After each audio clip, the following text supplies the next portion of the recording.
আপনাদের কাছে আবার বলতে চাই, অন্যকে সময় নষ্ট করবেন না, সময় নষ্ট না আপনাদের বাগানে এসে সময় নষ্ট করে এই সময় নষ্ট দ্বারা আপনাদের জীবনের ফায়দা হাসিল হবে। ও কেমন ছিল এই যে সাহাবীর নাম বলছো, এটা কিন্তু কোনো সাধারণ সাহাবী নয়, সাহাবী দেখেন কেমন কাহিনী হবে, কেমন একটি অত্যন্ত ঘটনা। ঘটনা বলতে গেলে অনেক হবে, তাদের বলতে হচ্ছে কেমন সরকার চলুন না একবার ঘটনাটি শুনে আসি। সেটা প্রতিষ্ঠান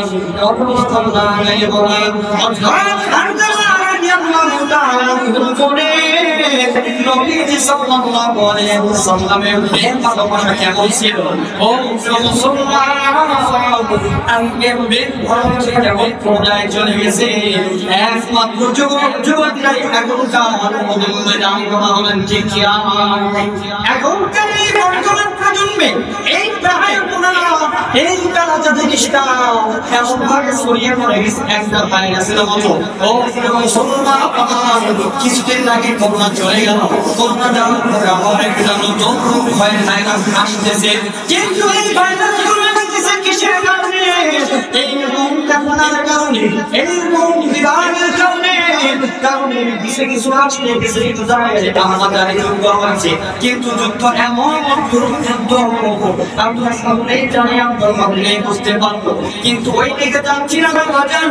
আমাদের এই মুসলমানদের কেমন হচ্ছে আমাদের অন্তরটা, শুধু এইটা বোঝানো এই গরম কাহিনীটা এই কাণ্ড চলার দিকে জায়গা বাজান কেমন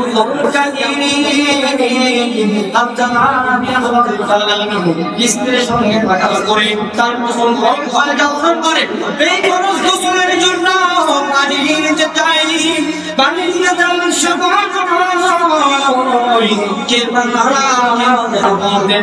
আমাদের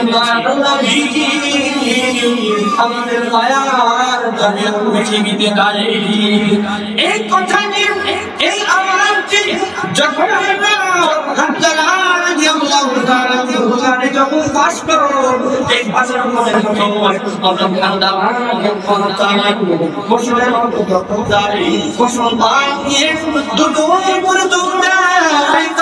নিজের দিকে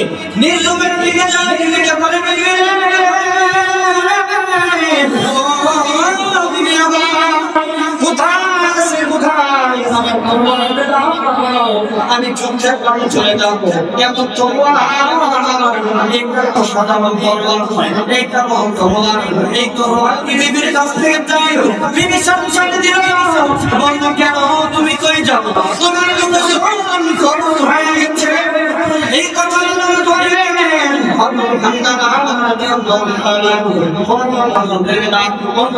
চলে গেলে যাওয়ার সময় কিছু কিছু তাকে হামলা করলো,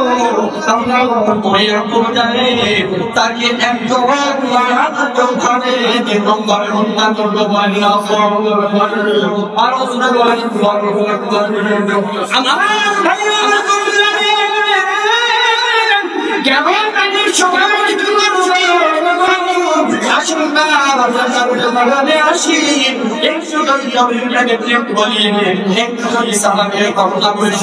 আমাদের দিল নরম হয়ে যাবে, আমাদের হয়ে যাবে।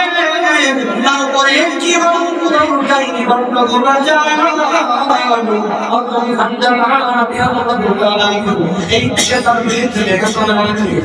এইদিকে নবীজি সাল্লাল্লাহু আলাইহি ওয়াসাল্লামের কাছে খবর গেল, ও রাসূলুল্লাহ ইয়া রাসূলুল্লাহ সাল্লাল্লাহু আলাইহি ওয়াসাল্লাম এই যখন এই সাহাবী রহমত হয়ে গেছে এবং কিছু সাহাবী নিয়ম হয়ে গেছে। এই কথা শুনে নবীজি সাল্লাল্লাহু আলাইহি ওয়াসাল্লাম বাইরে চলে আসে। আপনারা কাহিনী তো দেখলেন, তেমন সবাইকে বললেন, ও আমার প্রিয় সাহাবীরা কেন এমন সকল কাহিনী ঘটে গেল? এইদিকে একজন সাহাবী বলেন, ইয়া রাসূলুল্লাহ, আমি অবশ্যই জানি না, কিন্তু হযরত হামজা রাদিয়াল্লাহু তাআলা এই সাহাবীটা তার মনের ভিতরে ছিল, তার গোসল ভয় দেওয়ার সময় সে গোসল করতে যায়, করতে যাওয়ার সময় তার কানে হঠাৎ আপনার নামে একটা আওয়াজ পাইছিল। এই আওয়াজটা সে দুঃখের মধ্যে নামিয়ে গেছিল, কিন্তু সে রক্ষা হলো না, তাকে বলতে ভাবে উত্তর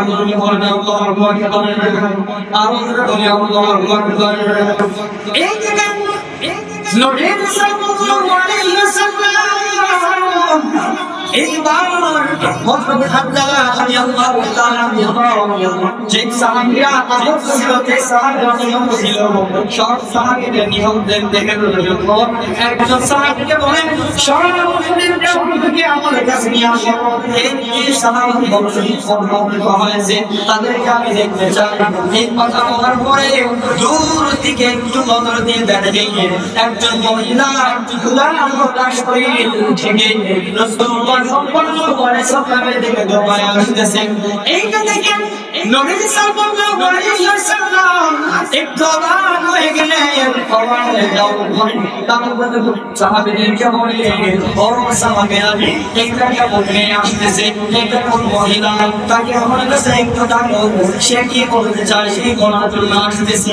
এই দিকে সেই মহিলা রাসূলুল্লাহ সাল্লাল্লাহু আলাইহি ওয়াসাল্লামের কাছে আসার করে তাকে বলবে, ইয়া রাসূলুল্লাহ, ইয়া রাসূলুল্লাহ সাল্লাল্লাহু আলাইহি ওয়াসাল্লাম, আমার একটা রিকোয়েস্ট আছে, আপনি সব সাহাবীদেরকে আপনি ডেকে আনেন, সব সাহাবীদেরকে বিনামূল্যে গৌরব করেন, কিন্তু ইয়া রাসূলুল্লাহ, আমার প্রাণপ্রিয় স্বামীকে বিনামূল্যে গৌরব দিও না।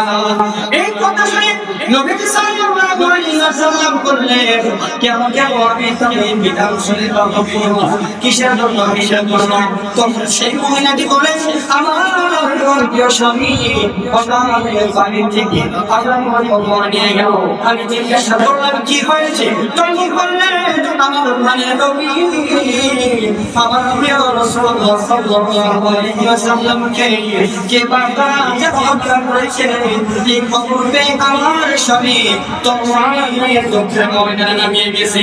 ইয়া রাসূলুল্লাহ, আমি জানি আপনার প্রেমের পাগল হয়ে আমার স্বামী দুঃখের ময়দানে গিয়ে সে স্বামী হৃদ হয়ে গেছে। বলেন সুবহানাল্লাহ, আওয়াজ করে বলেন সুবহানাল্লাহ।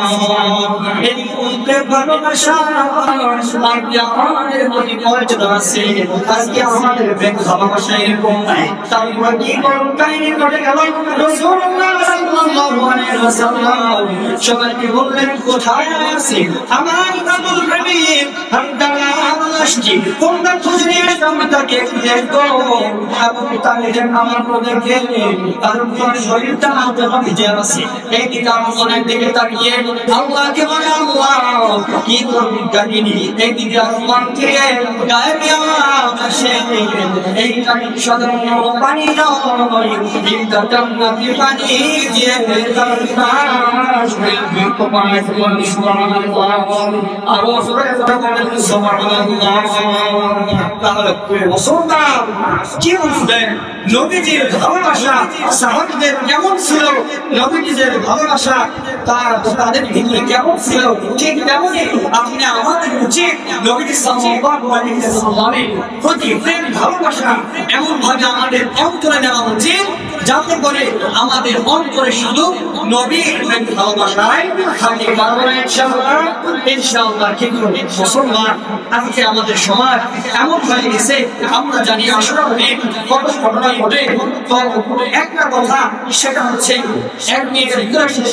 সেটা হচ্ছে কি আপনি আমাদের সমাজে এখনকার সমাজে যেভাবে আমরা চলেছি মুসলমান আজকে আমাদের প্রতি আমরা যদি সেই ইহুদিদের দালালদের মতো, সেই নাস্তিকদের মতো, সেই মুরতাদদের মতো যদি আবার নতুন জাতির যদি তৈরি হয়, বাংলার তৌহিদ জনতারা আমরা দেখে নিতে চাই কোরআনের পাখিদের মতো কোরআনের প্রতি যদি কোনো পরিচার চালায়, প্রতি যদি কেউ আমার কোনটায় বিচার চালায় পছন্দ করে করো না আমাদের এই বাংলাদেশের বাংলার তৌহিদি জনতারা আর ভুল করে বুঝাইবে আর ভুল করে বুঝাইবে এখন আমাদের ঠিক কিনা আর মুসলমানরা ঠিক কিনা মুসলমান আমাদেরকে অবশ্যই সঞ্চার হতে হবে এবং সব দিকে আমাদেরকে দেখতে হবে কোরআন কোন দিকে আছে কোরআন যেই দিকে আমরা মুসলমান সেই দিকে কথা বলে ঠিক কিনা পারবো ইনশাআল্লাহ ইনশাআল্লাহ আল্লাহ ইনশাআল্লাহ